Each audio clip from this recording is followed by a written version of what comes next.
Yeah, just traveling around, watching the boys play baseball and playing pickleball and being dad and just living the life. I get that. Do you have a pickleball tournament? Were you in one? I played in a celebrity deal, Danny Warfel's celebrity tournament in Atlanta a couple weeks ago, which was really fun. So, you didn't tear your Achilles or anything? No, I play a lot, so I have. Hopefully, I've built up the endurance and the right muscles that's not an option. I have seen one, but I have held strong. So did you win the tournament? Any other what were the other big names in the celebrity tournament? So there was a lot of pro pickleball players because they had an event in Atlanta that week for the MLP, Major League Pickleball League. So they had a lot of the pros there, which is cool. And then so the guys that I played against were like Marcellus Wiley, and he played with one of the best players, J.W. Johnson, and then remember John Brinkus on Sports on ESPN, Sports Science? Sports Science. Yeah. So he was in it, and he was probably on the lower end of ability for celebrities. He was in our bracket, and then Eric Decker, the wide receiver from the Jets, was in it. Let's see. And then there was a former beach volleyball 6'7" guy. I don't remember his name. Karch Karai. Yes. What's that? Karch Karai? I don't know. Right. But, yeah, it might be. I don't know. Anyway, so he was in it. Let me think. Danny Warfel ended up winning, he and his partner. Danny's, I'm obsessed with it. He's, over the top. So he and his partner, he set it up. I think a favorable bracket for himself, and he won it. But Philip Phillips was in it, the singer. Yeah, it was good. It was a great event. It was actually a great cause, and it was actually a lot of fun. So I had a good time. I've played pickleball a little bit, just with family. I can't imagine standing across the net with you on the other side. Do you, could you injure someone? You're too big and too strong to be playing that sport. You hit the ball at someone, they're going to end up in the hospital in intensive care. No, it's like a little wiffle ball, Jim. I mean, good grief. I mean, you can only do so much damage with a wiffle ball. So I could probably bloody your nose, but I don't think I could send you to the hospital. Tyler already bloodied your nose once this year. He almost broke my orbital. Yeah. With a fastball. Mm-hmm. Really? Yeah. So he's at the age now where he starts to throw pretty hard, and I was catching him. So, and the scene out of the Sandlot, except you're the kid. No, I wasn't ready, and he was eager, and he sizzled one, and I wasn't looking, and then he tells me, paid a lot of money to see that. I did not go down, and then and I'm like, I screamed, and I was like, what did you do that? And then he goes, you're fine, let's keep going. And I was like, I think I got to check. And then I saw my face swelling from my eye. I could see my face. I go, I don't think I'm okay.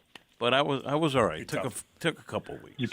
You rub a steak on it, or put a steak on it, or frozen steak, or whatever. Bag of peas. That's old school. Frozen peas. So Matt, is it Casey Patterson, pro beach volleyball player? Yep. And then how about, was Doug Ellen, or were you an Entourage guy? I know Doug Ellen, who created Entourage, is a big pickleball. He may even own a team. It looks like he was there as well. Yeah, I didn't see him, but yeah, he was there. Yeah, good research. That's nice. Yeah, that all makes better sense. That's what we do here. And Rick Barry. Are we really? Yes, Rick was there. I played with Rick before. I'm trying to help see. Matt, we had this Rick conversation. He's called me on kitchen before. He's called me on a kitchen call before. It was hilarious.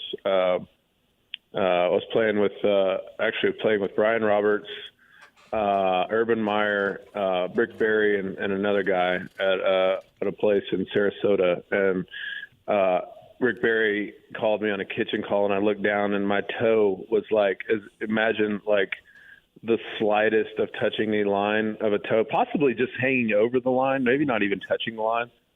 and he called a loud kitchen on me, and it was funny. It was great. So he's very intense, very into it. Sounds like that's kind of like in basketball pickup, calling an offensive foul. Like it's not something you're supposed to do.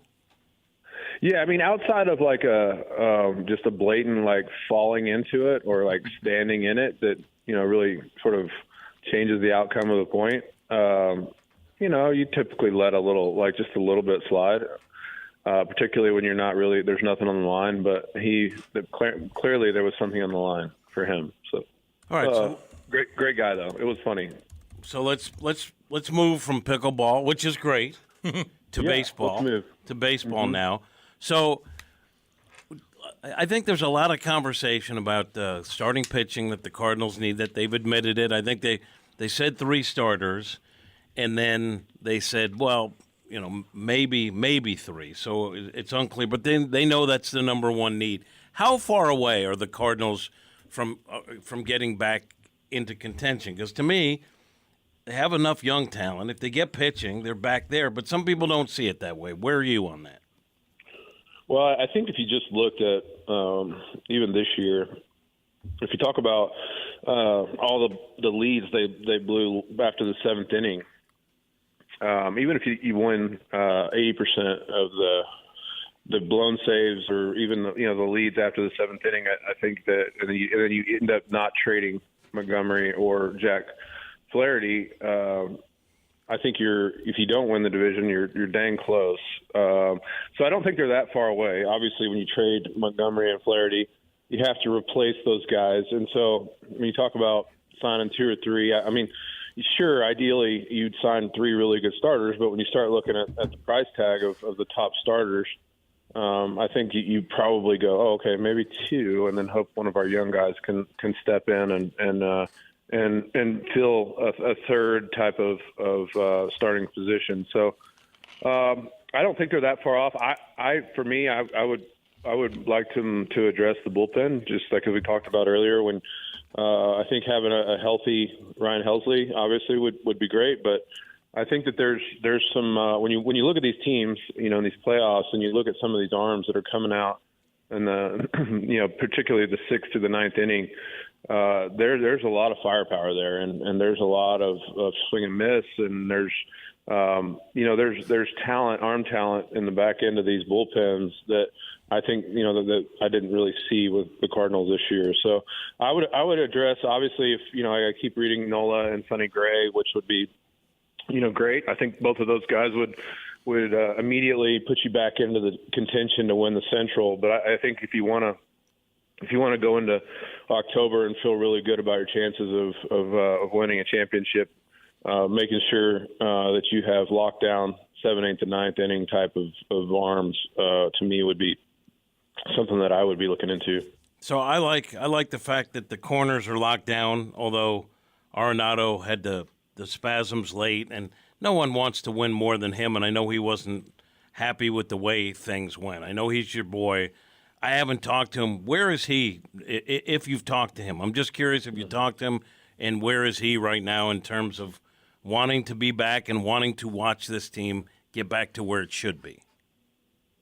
Yeah, I haven't talked to him in most recent weeks, just because, a lot of times after the season, guys just want to go home and decompress, and I just, have to respect that, But I think, look, he signed in St. Louis, or asked to be traded, and made that work, and stayed in the contract, and I think he's shown his highest priority is to win in St. Louis, and that's where he wants to be. And obviously, I think he was frustrated on a couple fronts this year. I mean, obviously the team didn't do as well as everybody thought and hoped.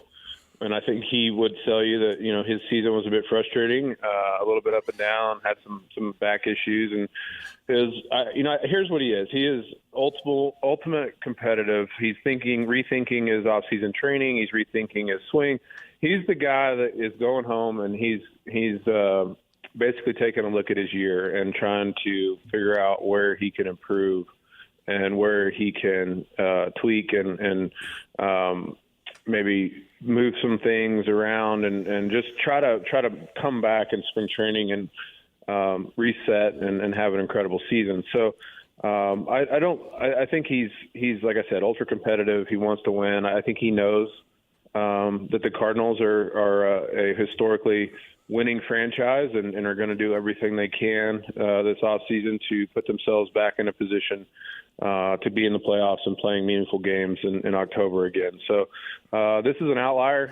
This season, I think on both fronts for him personally, he's been so healthy and been able to take the post, more than just about anybody in the league for the last 8 or 10 years or whatever. And had some, and I think had the team been in the playoffs or in the race down the stretch, he probably could have found a way to be on the field. But in that situation, you just want to make sure he's healthy going into the off season so he can really train and be ready for next year at that point. So I'm confident that he will be ready to go in spring training and hopefully, like you said, with a couple more horses in the rotation and everybody will be back feeling really good about the chances of getting back to where the Cardinals belong. Matt, it's Cole here. We were talking earlier in the show about the Astros, and I just wanted to ask you, how difficult is it to keep that consistency year over year? They've had a ton of deep playoff runs, and even though they're typically a very talented team, I imagine that's hard to keep that consistency. Yeah, I mean, it's impressive. They have a core of players that they've been able to keep intact that have really kind of set the tone. They obviously have tons of playoff experience, and they've been able to build it. And Jeff Lunau deserves a lot of credit for they went through that big rebuilding stretch where they sort of tanked to get all those high picks, and they've gone ahead and taken those high picks, turned them into franchise type players, and then they've done a nice job of developing some Latin pitchers that they didn't spend any money on basically, and turned them into rotational pieces. So they've done a great job with drafting and development, and then you have the ability to go out and add a Justin Verlander, and you sprinkle in some of these guys that are high price free agents or even sort of under the radar ads.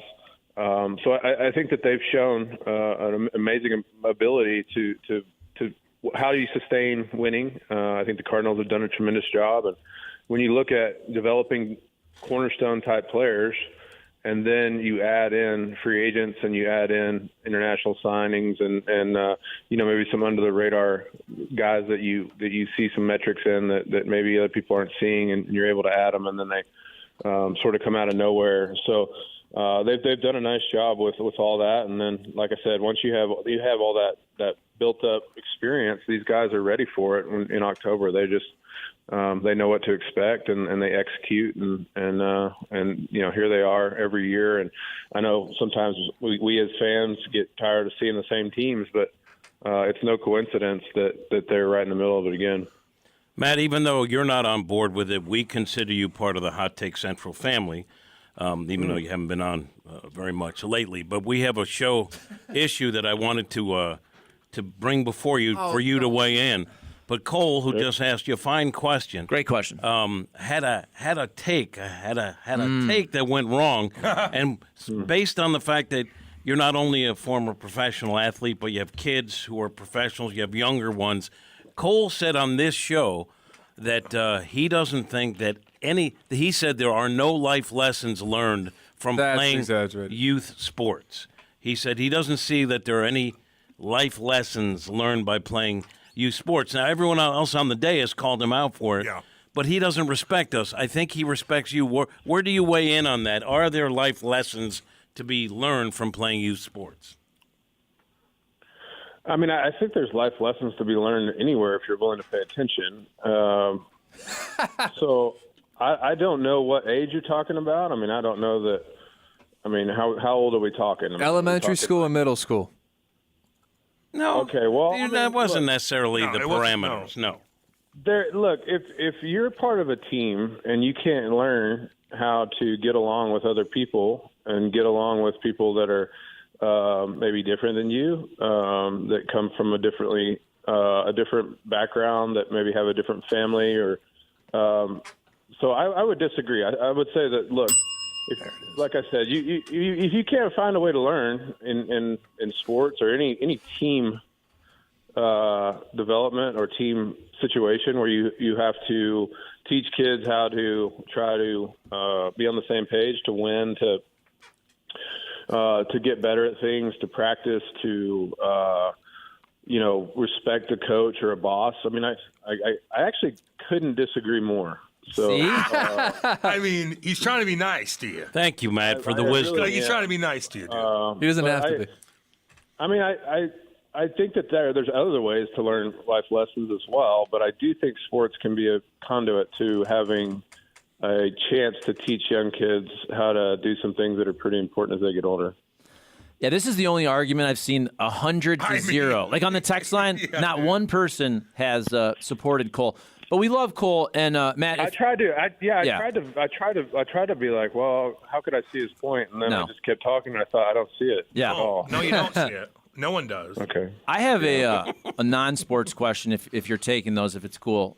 Sure. Yeah, I mean, clearly I'm taking those. Yeah, no doubt. So I'm 41. You're 2 years older. We were talking about how I feel like I've really lost some sense of memory over the last couple of years. Now, some people are saying COVID fog, but I'm just wondering if it's also aging.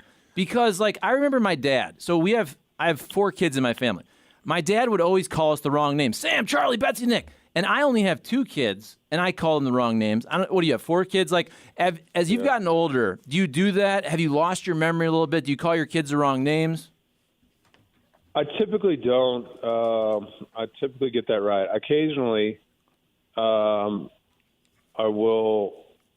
I have, but not too often. I feel like my memory's pretty good. Well, let's just say this. I don't feel like it's changed that much. I don't have like a photographic or a traditionally like super top 1% type of memory, but I don't feel like that there's things that happen where I'm like, dang, I'm getting old. Like I can't remember this or that. So this might be maybe just specific to you, Charlie. I don't know that I'm feeling those effects of being 43 just yet. So hopefully I can hold on to that. But there are some things that are obviously different, but this one I've been able to kind of stay where I'm at. Yeah, for example, we were talking about Pat Neshek earlier, and I knew exactly who the person was. It's one of those things. 5 years ago, I would have said Pat Neshek off the bat. I remembered the dude. I remembered the quirky guy, the reliever. He collected baseball cards. Wore Zubaz pants. But it took me 15 seconds of the story to grab the name, you know? Yeah, well, I think there's always so much room. You know, I think that we only have so much room in our brain to recall. Maybe you have so much that you've got right now that Pat Neshek fell outside the capacity. I'm going to go with that. It's getting worse and worse. There's too much. It's getting worse and worse. Nope, Matt's right. There's too much up there. Yeah. Yeah, I think so. I mean, I could use him on the baseball reference game. I forgot about Pat Neshek. He had a great year for you guys in what, 20? Nasty. 14 All-Star, we looked it up? Yeah, and then also there were certain matchups he didn't like, so he said he couldn't go. That was I've heard those things in the aftermath from some of your teammates. I don't know if you remember that at all. Yeah, I remember the guys always talking about how pissed he was that he had to go in the game. You know, like he's like, you know, he was hoping for the situation to not work out in the game where he'd have to pitch, but he was a funny, quirky dude for sure. Out of all your former teammates, who had the worst tattoo? Brandon Moss. What do you have? What do you have? He had a dog that said Moss Dog on his arm, and then put his own dog on.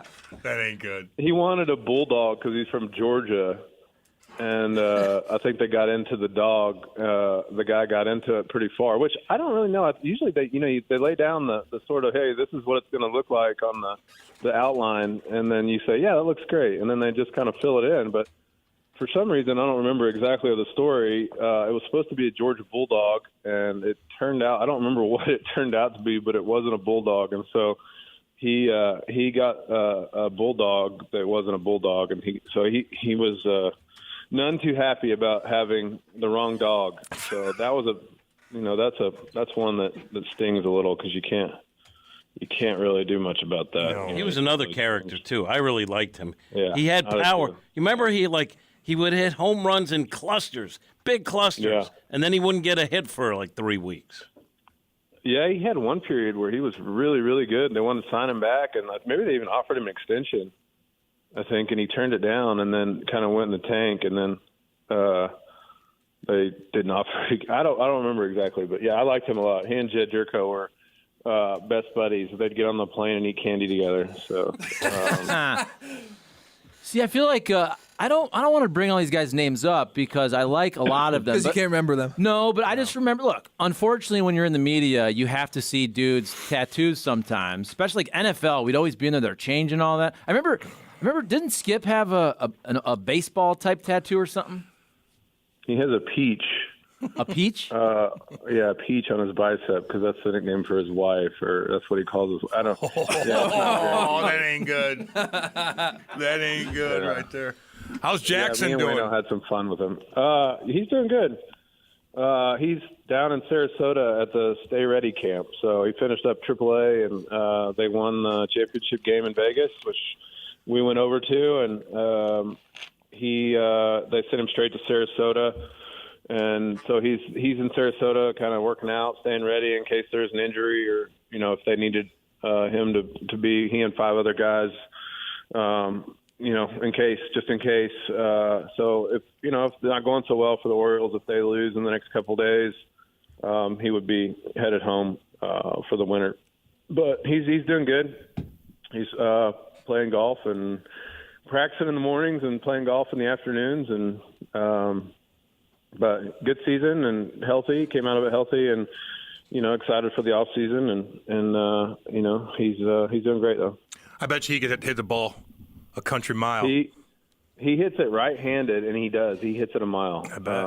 It's weird. Yeah, he can hit it from the right side, which is a little bit weird since he bats left-handed. But he's a pretty good golfer. I think he shot maybe even par or 2 under the other day, so he's pretty good.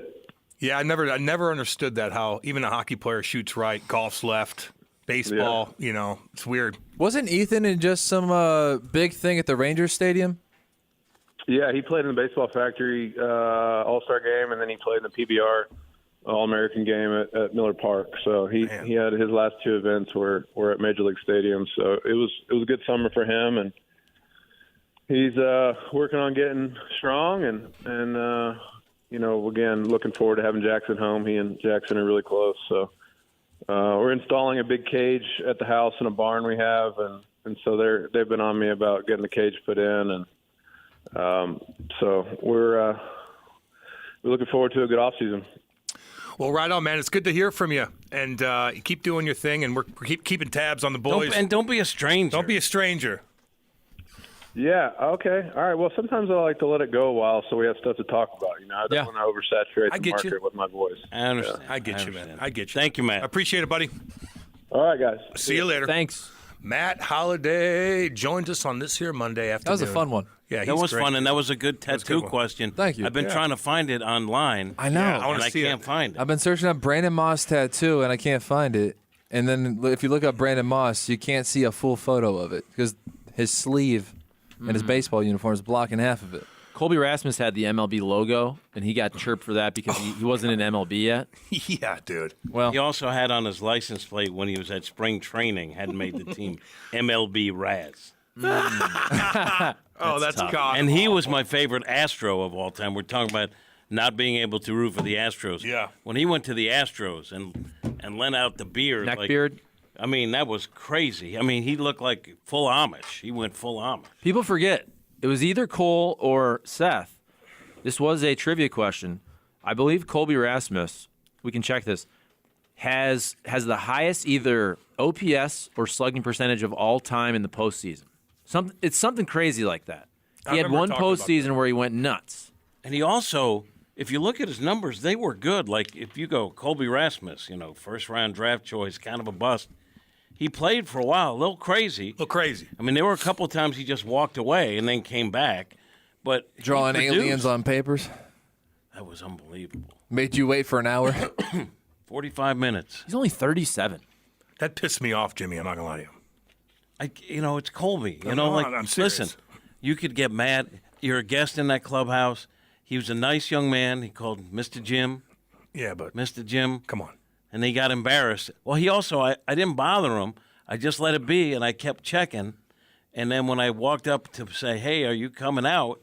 And he said he covered up all the hundreds of aliens he was doodling. Important stuff. He said, I'll be right out, Mr. Jim. Nice guy. Career. 45 minutes later. Look at this. Career postseason in 26 at-bats. 9 games. Yeah, what is it?